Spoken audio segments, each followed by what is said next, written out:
Olá pessoal, tudo bem? Hoje, dando sequência às nossas aulas sobre o Evangelho segundo João, nós vamos entrar dentro do livro propriamente dito, né? Hoje a nossa lição vai ser em cima do primeiro capítulo do livro. E essa lição ela tem por título O Verbo Encarnado.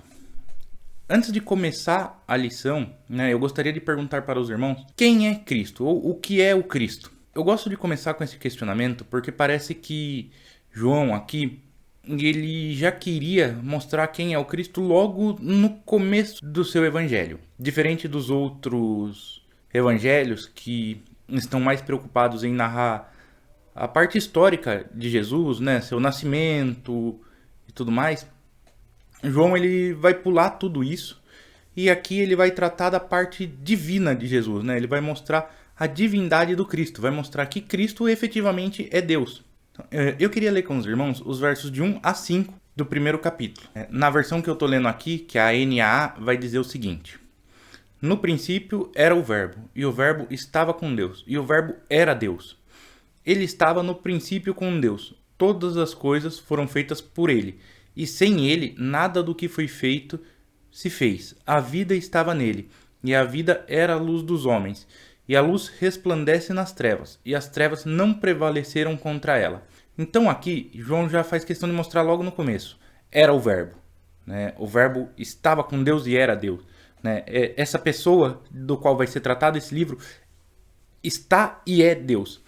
E é muito interessante o uso do termo verbo, porque esse termo era muito usado dentro da filosofia grega.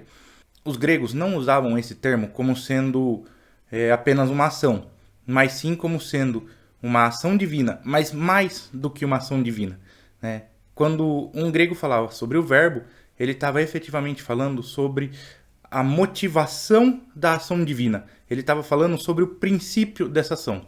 Então, a gente pode até entender que João, quando ele fala no princípio era o verbo, ele está falando no princípio era a razão da ação divina. Ou no princípio era a própria ação divina. E ele vai falar aqui. E essa ação divina estava com Deus, mas ela era Deus. Não está falando aqui só de um motivo. Não está falando assim, olha, Deus pensou sobre isso. Não.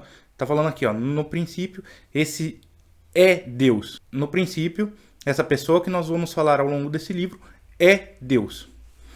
E daí, pulando lá para o verso 14, que também é um verso muito importante, vai dizer o seguinte: O Verbo se fez carne e habitou entre nós, cheio de graça e de verdade, e vimos a sua glória, glória como do unigênito do Pai. Então aqui ele vai ainda assim dar mais uma característica sobre esse Cristo, né? Ele vai falar, olha, esse Cristo que estava com Deus, que é o princípio da ação de Deus, que é Deus, ele se fez carne e habitou entre nós. E aqui é muito interessante porque João ele vai enfatizar tanto a divindade do Cristo, né, qual nós já vimos, mas ele também vai enfatizar a humanidade do Cristo. Então ele fala, olha, esse Cristo, ele não é só um Deus espiritual, não, ele é um Deus encarnado, ele é um Deus vivo, é um Deus presente, é um Deus que habitou em meio ao ser humano. É muito interessante a gente ver isso, porque naquela época estava começando a se propagar um pensamento mais gnóstico, que dizia que Deus era só espírito e rejeitava toda a carne. Né? Esse pensamento ele ia dizer que tudo aquilo que é espiritual é bom e tudo aquilo que é carnal é ruim. E nós vemos isso até hoje, né? Nós temos dentro de muitas religiões e até mesmo muitas vezes dentro do próprio cristianismo, mostrando que, olha, tudo que tem a ver com carne, tudo que tem a ver com pessoas é ruim, bom é só o espírito. E aqui João vai falar, olha, esse Deus que é o criador de tudo, ele se fez carne, então a sua natureza humana tem sim importância, né? A sua natureza humana, ela é sim tão importante quanto a sua natureza divina. Então ele mostra um Deus extremamente presente em nossas vidas, né? Um Deus extremamente presente no seu povo, e um Deus que, como eu falei, ele é um ser humano.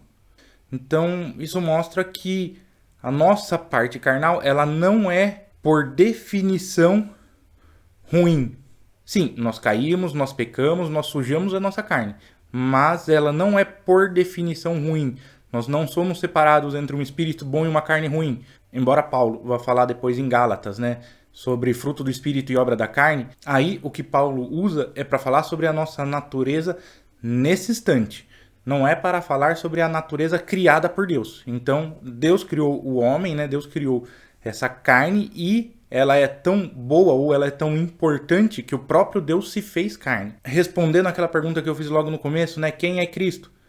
Cristo é Deus que se encarnou. E por que isso é muito importante? Porque nós rejeitamos as visões que são muito comuns e até presentes dentro do próprio cristianismo, de que Cristo foi um mentor, de que Cristo foi um guia, um espírito iluminado, uma pessoa boa, um exemplo, ou alguns vão até dizer que Cristo foi um Deus menor, ou vão rejeitar a parte carnal de Cristo, né? Vão rejeitar que Cristo se fez homem e deixar Cristo apenas como uma ideia.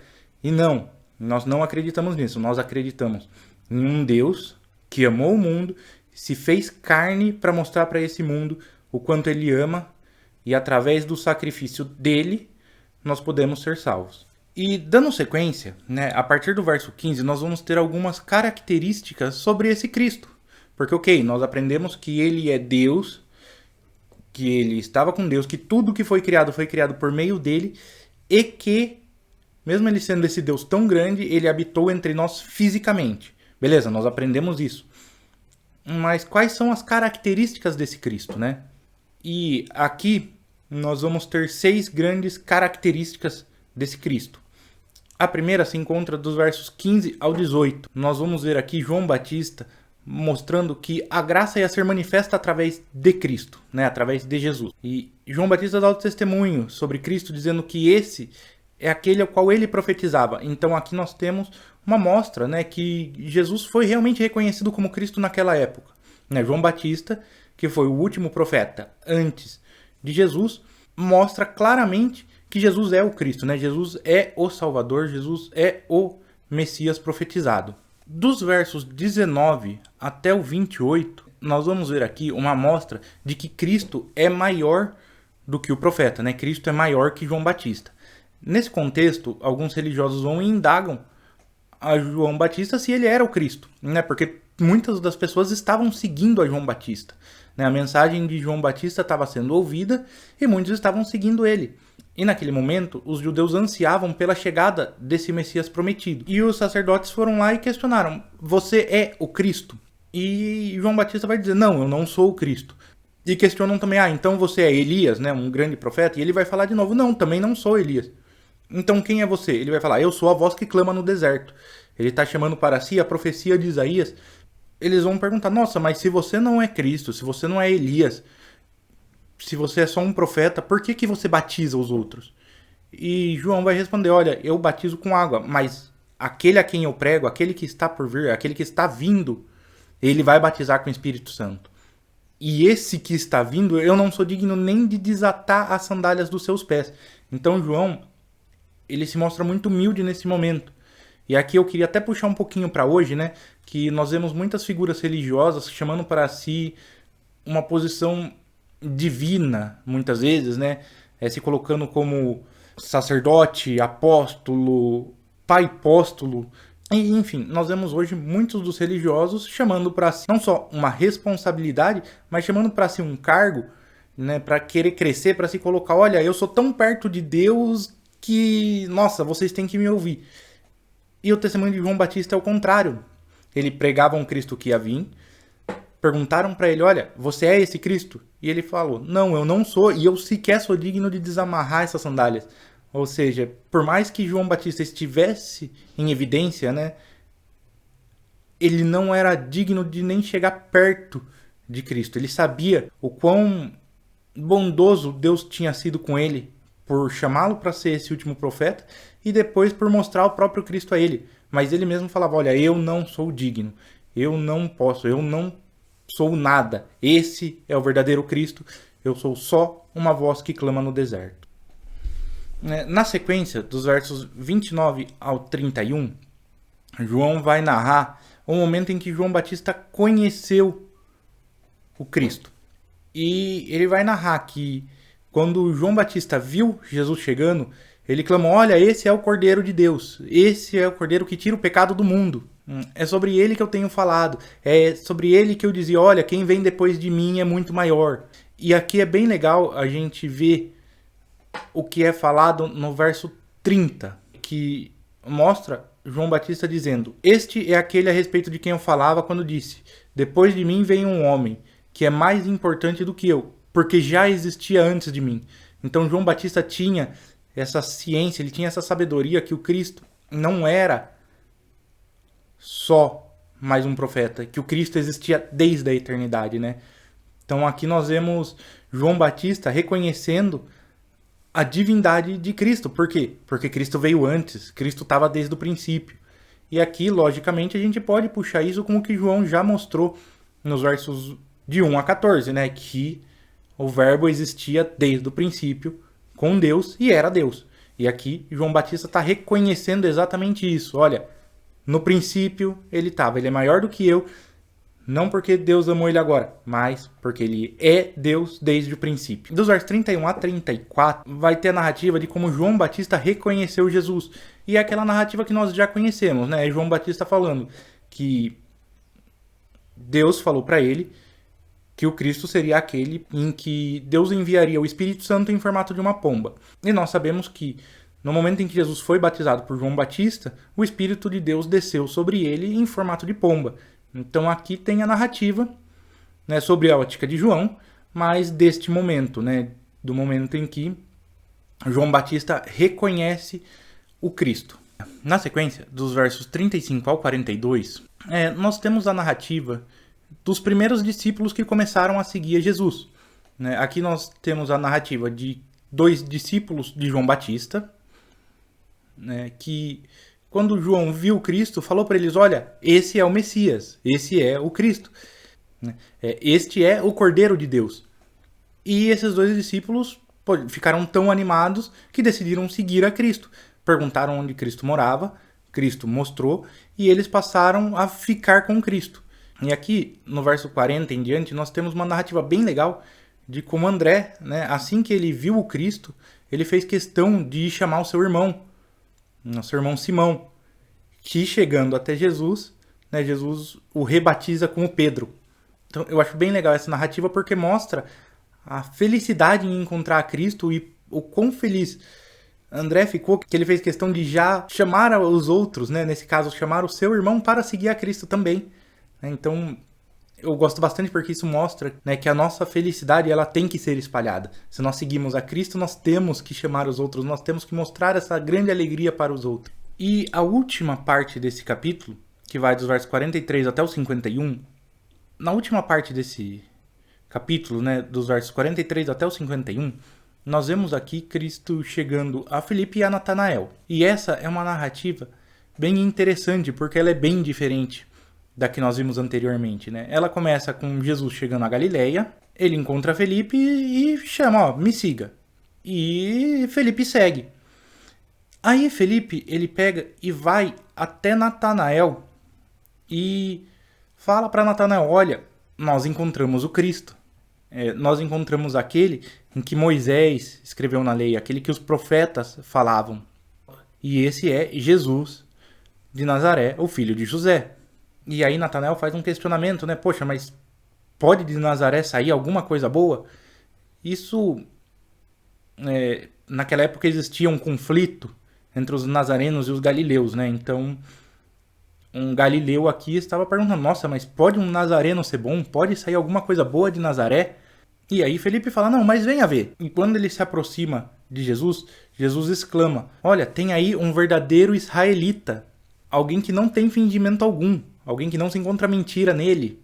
E daí Natanael vai falar: nossa, mas de onde o senhor me conhece? Como é que o senhor sabe que eu sou um verdadeiro israelita?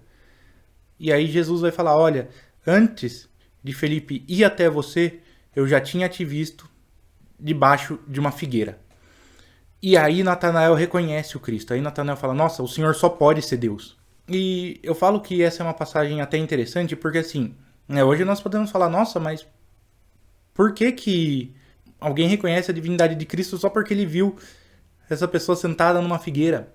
Mas vamos lembrar que naquela época, não tínhamos binóculos ou nenhum tipo de artifício que ampliava a visão. E sentado numa figueira, num campo, era impossível alguém ser visto sem ver a pessoa, né? Em um campo aberto. Então, se Cristo tivesse visto ele fisicamente, se Cristo estivesse perto dele fisicamente para vê-lo, ele também já teria visto a Cristo. Mas quando Cristo fala, olha, eu te conheço porque eu te vi sentado numa figueira, Natanael já na hora percebeu, poxa, ele me viu em um lugar que era impossível que eu não tivesse visto. Então, ele só pode ser Deus, ele só pode ter visto através de um artifício que não existe nesse mundo. Então, aqui Natanael ele vai reconhecer a divindade de Cristo, porque Cristo fala algo, né? Cristo mostra que viu ele de um jeito que nenhum ser humano poderia ter visto ele. E aí, né, ele reconhece a divindade de Cristo e Cristo fala, olha, você está me reconhecendo por causa disso, né? Porque eu te vi numa figueira. Mas em verdade vos digo que vocês verão os céus abertos, anjos de Deus subindo e descendo sobre o Filho do Homem. Então Jesus faz essa promessa. Poxa, se Natanael ficou feliz, né, ficou espantado porque Cristo viu ele em um momento que ninguém mais poderia ter visto, Cristo fala, olha, isso não é nada. Vocês vão ver os céus abertos. Né? Vocês vão ver coisas inimagináveis. Então, gente, e aqui a gente encerra o primeiro capítulo. E este é um capítulo qual eu gosto muito porque ele mostra, né, a divindade do Cristo. Ele já vai mostrar logo no começo, de uma narrativa de forma bem diferente, quem é o Cristo e o que Cristo fez. Então isso eu acho maravilhoso. Essa é a aula de hoje.